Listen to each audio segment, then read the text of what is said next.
Tidak semua obat bisa diberikan untuk segala umur ya, tolong diingat itu. Obat adalah seni. Halo, ketemu lagi dengan saya Dr. Theo. Kita ngomong hari ini tentang pengobatan, penggunaan obat yang rasional ya. Kemarin sudah kita ngomong cara-cara pengobatan ya. Jangan lupa ada secara non farmakologi, farmakologi dan tindakan ya.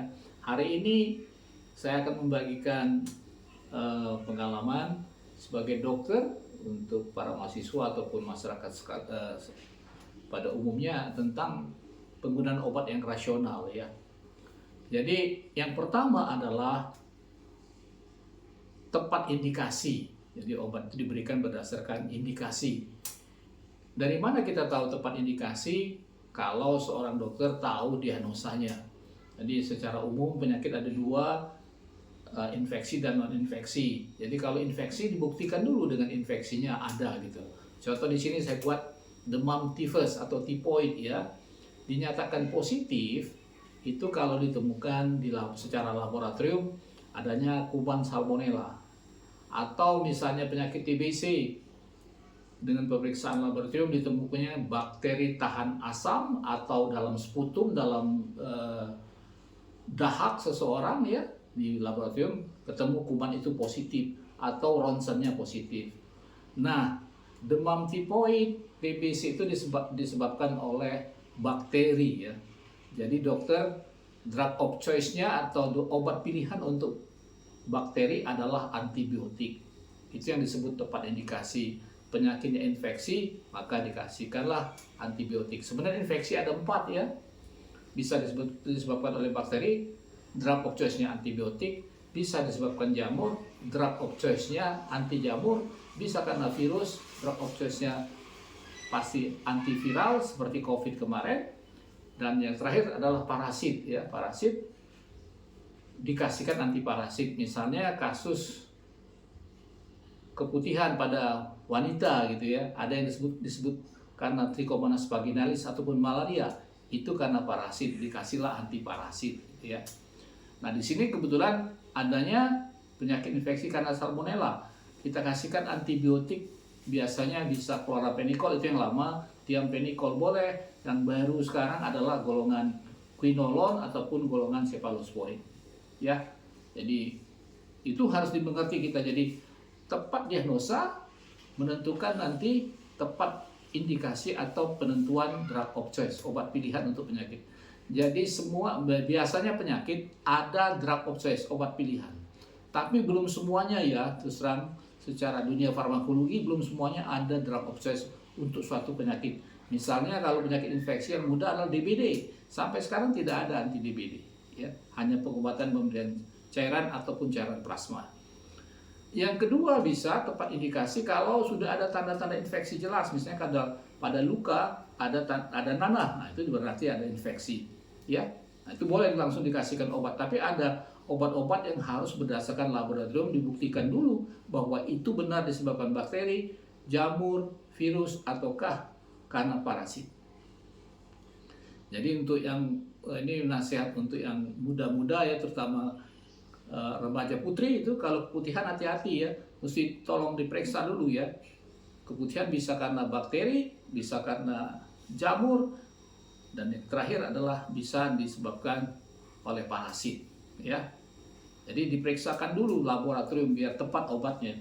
Jadi kalau dia kena jamur ya dikasih anti jamur, kalau viral dikasih antiviral gitu ya. Ya, itu konsepnya tepat indikasi gitu ya. Jadi tepat indikasi sesuai dengan diagnosa penyakit yang dibuat oleh si dokter tersebut ya. Nah yang kedua adalah untuk yang lain penyakit adalah misalnya penyakit non infeksi ya, misalnya diabetes itu dibuktikan dulu dengan gula darah di atas 200, atau biasanya gula darah puasa itu di atas 108 atau 110 gitu ya. Kalau gula darah pasca puasa di atas 140, itu dibuktikan dulu baru dikasih anti diabetes ya. Jadi anti diabetes, anti hipertensi itu termasuk tepat indikasi gitu namanya ya. Baru yang kedua nanti ditentukan tepat dosis. Nah, tepat dosis ini yang paling susah adalah menentukan berdasarkan luas permukaan tubuh ya, terutama jadi ada 3, saya jelaskan dulu ya, berdasarkan berat badan, berdasarkan umur, ada rumusnya, berdasarkan luas permukaan tubuh ya. Nah, kapan kita menentukan dosis anak-anak, dosis dewasa, ada yang berpatokan pada berat badan 50 ataupun di atas 50 gitu ya. Jadi yang paling susah adalah menentukan dosis obat kalau seseorang itu badannya besar sekali ya. Badannya besar, misalnya belum akil balik, masa akil balik tapi beratnya udah 100 kilo gitu. Nah, itu yang terbaik adalah berdasarkan luas permukaan tubuh. Mungkin bisa ditanyakan kepada dokter anak berapakah dosis yang diberikan pada anak dan demikian gitu ya. Itu yang nomor 2 yang terpenting ya. Yang ketiga adalah tepat frekuensi pemberian obat. Ya, tepat frekuensi pemberian obat gitu ya.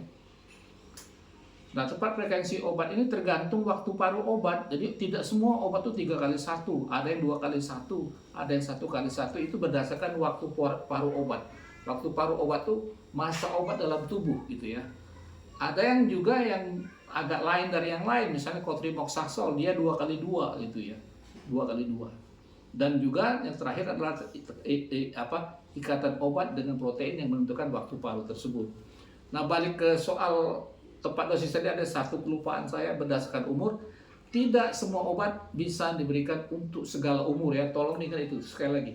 Tidak semua obat bisa diberikan untuk segala umur. Misal yang ekstrim contohnya etambutol, tidak boleh di bawah 5 tahun. Etambutol ini obat anti tuberkulosis atau anti TBC gitu ya, tidak boleh diberikan kepada anak di bawah 12 tahun. 5 tahun, sorry.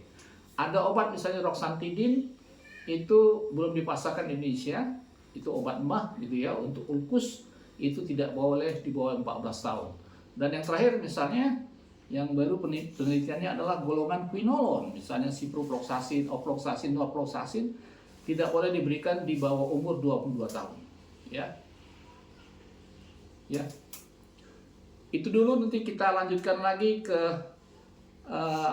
ke tepat lama pemberian dan lain-lain ya. Yang bisa saya berikan pada hari ini, jadi tepat indikasi, tepat dosis, tepat frekuensi pemberian obat ya. Jadi Anda bisa mempraktikkan itu dalam kehidupan Anda sehari-hari tentang penggunaan obat. Jadi kalau ada resep, tolong ditanyakan berapa lama, berapa itunya ya. Itu dulu, terima kasih telah menonton. Tolong subscribe, like, and share. Ciao.